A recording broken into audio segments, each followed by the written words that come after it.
Hello everyone, welcome back. Today, the air at Brussels airport was sharp and cold in the morning. Through the dim boarding lounge, a lone African man moved quietly, almost unseen. A faded gray coat, worn sneakers, a canvas backpack hanging off one shoulder. Nobody looked twice. Security officers walked by. Businessmen nearby laughed loudly over new mining deals in Africa. None of them knew. The man by the window, reading calmly from his phone, was no ordinary traveler. He was Ibrahim Traoré, the president of Burkina Faso, returning home from a summit that could change the fate of a continent. Across the lounge, frustration boiled. A powerful French CEO, late for boarding, erupted in anger. He demanded by force a seat in business class. Airline staff scrambled, and when a senior flight attendant boarded the plane, scanning the cabin for someone to sacrifice, her eyes locked onto one man. The man in 2A. The man she decided didn't belong. What happened next shocked the world, sparked a global scandal, and reminded the world true power needs no throne, and true dignity speaks loudest when no words are shouted. This is the shocking story of what happened on President Ibrahim Traoré on Seat 2A in Horizon France Air. Welcome to the world of research. Welcome to the large family of wisdom in narrations. The Brussels airport boarding lounge was sharp with cold air and still dim before dawn. Amid the soft rumble of rolling suitcases, a lone African man walked slowly into the boarding area. He wore a faded gray coat and well-worn sneakers, and a plain canvas backpack hung from one shoulder. He wasn't in a rush. He didn't look around. No one was with him, and no one paid him any attention. Just another solitary African passenger moving through the world, in the kind of invisibility it often casts on men like him. He picked a seat by the window and sat down gently. From his pocket, he took out his phone, opened his email, and began reading. Patiently, calmly, in complete silence. Security officers walked by. None stopped. A group of businessmen in suits laughed loudly a few rows away, bragging about a money-making new mining project in Central Africa. Not one of them glanced at the quiet man by the window. Nothing about him seemed important. What they didn't know was that his name was Ibrahim Traoré, the president of Burkina Faso, returning from a summit in Brussels on gold mining rights and Africa's economic future. This flight was the final leg of the journey home for a leader without a crown, without an entourage. Ibrahim believed that true power didn't need to be paraded. It only needed to be placed in the hands of someone who knew how to hold it in silence. The boarding gate opened and passengers started lining up. The usual announcements played, same old, nothing special, until an angry shout broke the calm. A man rushed into the priority lane at the last second. He was moving fast, his face bright red with frustration, waving a first-class ticket in the air. This was Gaspard Leroy, 55, a French CEO whose energy company works in more than a dozen African countries. He cut an imposing figure, a tailored navy blue suit, a deep red silk tie and silver, framed glasses balanced on a sharp nose. Leroy had arrived late, and when a gate agent informed him that business class was completely full, he stopped in his tracks as if he couldn't comprehend the words. "I'm a strategic partner of Burkina Faso," he barked, voice echoing across the lounge. "You want me to sit in economy?" "Who made that ridiculous decision?" Leroy demanded, hitting his hand on the counter. The staff exchanged panicked looks. Within minutes, he was on the phone with airline executives and threatening legal action as if it were routine. The ground crew rushed around. Finally, a supervisor spoke softly into his radio. "Call the head flight attendant. Ask her to handle it quietly." A few minutes later, a woman in a neat uniform stepped out of the jet bridge. She drew everyone's attention the moment she appeared, not through rank, but through her attitude alone. It was Brigitte Lemaître, the senior flight attendant on this Horizon France Air flight. 48 and every bit the seasoned crew leader. It was a broad, shouldered white woman with a no-nonsense air. Her navy blue uniform was spotless, a silk scarf knotted neatly at her neck. Her face was heavy with makeup, and her lips were painted a bold red.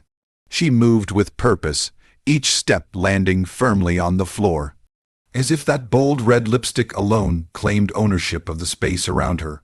Bridget kept her chin raised and her blonde hair back in a tight knot. She had been told a VIP needed a seat in business class, but Bridget didn't bother to ask who the VIP was, nor did she check the passenger list for who might be moved. She marched straight onto the plane and into the business class cabin, eyes already scanning for a suitable sacrifice. Her eyes landed on row 2. There, in seat 2A by the window, sat the quiet man in the gray coat she'd noticed earlier.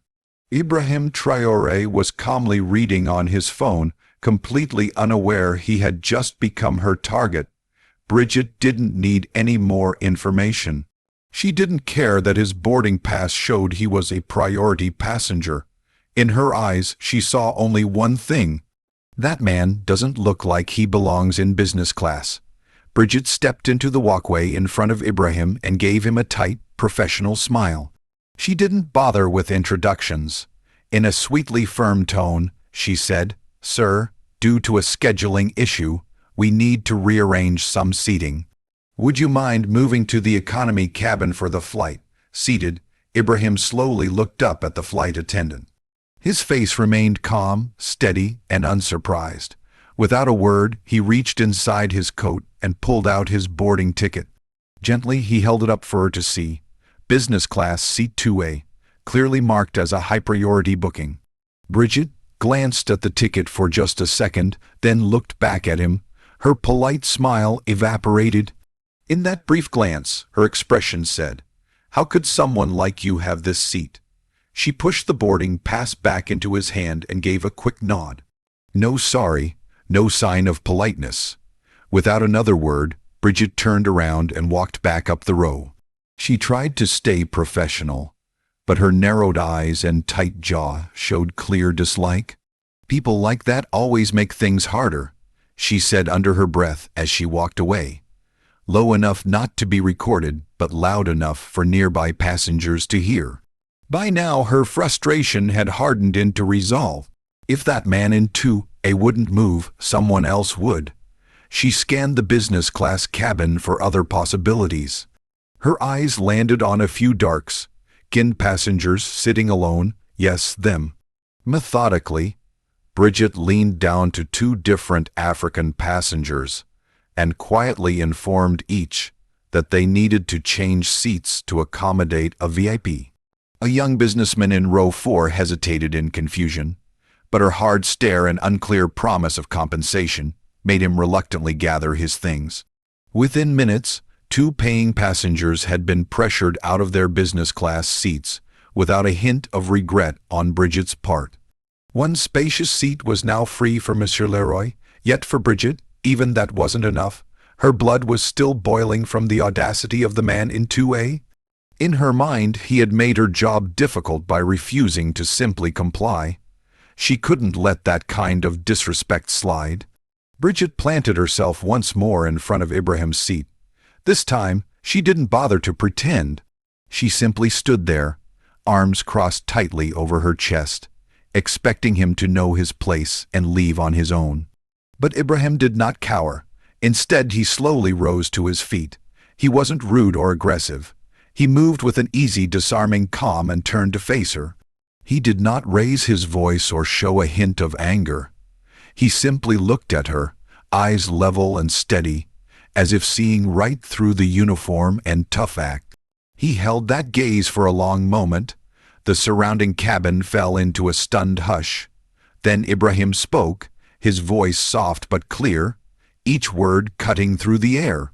"To judge someone by their skin," he said, "is to proudly declare your own ignorance." The word struck Bridget like a blow. She opened her mouth, but nothing came out. A chill coursed up her spine, though the cabin air hadn't changed. There were no words in her mind, no company policy, no practiced smile to shield her now. Bridget turned and walked away down the walkway, face burning beneath her makeup. Not because she understood she was wrong, but because she had no response. Ibrahim quietly sat back down. Almost immediately, Gaspar Leroy appeared in the walkway. The crew had set up a comfortable seat for him and even handed him a glass of champagne as he sat down. Bridget forced a bright smile while guiding him to his spot. After 6 hours and 20 minutes, the plane started to land. Outside the window, Burkina Faso appeared in the bright red light of dawn. Red soil, dry forests, wavy tin roofs shining in the sun, and a long line of black SUV parked on the runway. Leroy saw the motorcade and smiled, straightening his tie. "Looks like they're here for me," he said quietly. Bridget gave him a polite smile, though something about those uniformed figures gathering outside felt off. The plane's wheels touched down in Ouagadougou, and before it even reached the gate, a unit of black uniformed officers marched onto the runway. Whispers spread through the cabin. A senior officer in full uniform hurried up the mobile stairs and onto the plane. Without slowing, he walked quickly down the walkway to seat 2A, stopped and stood at attention, giving a sharp salute. His voice boomed, breaking the silence. "Mr. President, welcome home." For a moment, the cabin was silent. Then a few people gasped. A wine glass fell from a passenger's hand and smashed on the floor. Bridget stood frozen, the passenger list sliding from her fingers.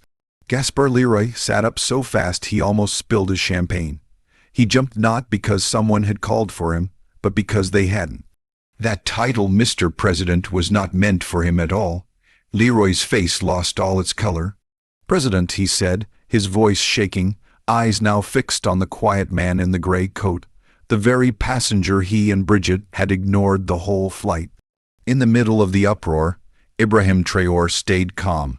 He stood up slowly, fastening the top button of his plain coat. There was no anger on his face, no hint of arrogance, just quiet authority. He returned the officer's salute with a polite nod. In that moment, everyone in the cabin realized what had happened and felt a wave of embarrassment.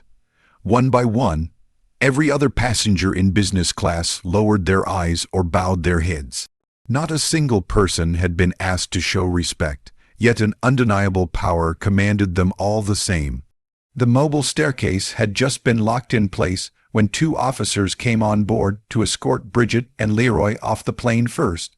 Bridget walked as if in a fog, every step down the walkway feeling heavy. The bright red lipstick on her lips was smudged, and her eyes stared straight ahead, empty. Right behind her came Gaspar Leroy with 4 officers walking beside him. Moments ago he was a confident CEO, now he was just a scared man, his face drained of color in a wrinkled suit. On the runway, Burkina Faso security officials politely but firmly took both Bridget and Leroy into custody. No formal charges were announced on the spot, but the message was clear. Insulting the representative of a head of state is a grave offense that would be thoroughly investigated. By that afternoon, Horizon France Air's headquarters was in damage control mode. The airline issued a public apology. "We sincerely apologize for the incident aboard Horizon France Air Flight 872. Customer respect is our highest priority, and we are reviewing our training protocols." Polished words, empty, tone-deaf, and far too late. Meanwhile, fellow passengers' videos of the incident spread like wildfire online.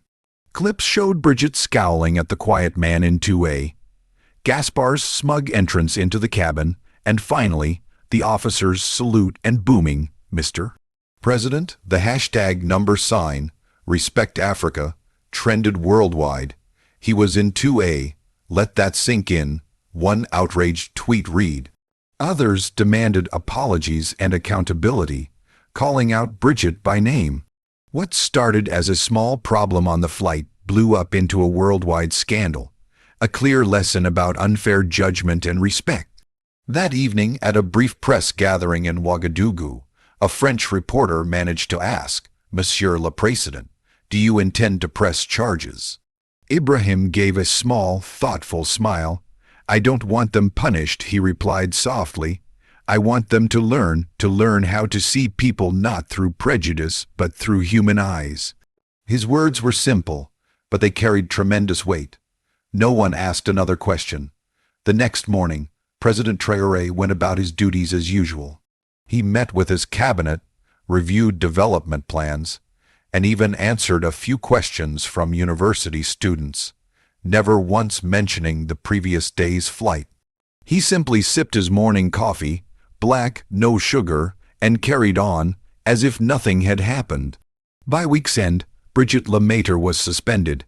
Gaspard Leroy's flagship mining deal in Burkina Faso had evaporated, and Horizon Française scrambled to announce a new diversity and respect program. But none of these gestures were born of fear. They came because those involved had finally learned a lesson. The quiet dignity of someone confident in their own worth will always compel those who only think themselves superior to bow their heads. Thanks for watching. I wish you better life, foods, and money. Stay in the Big Wins family.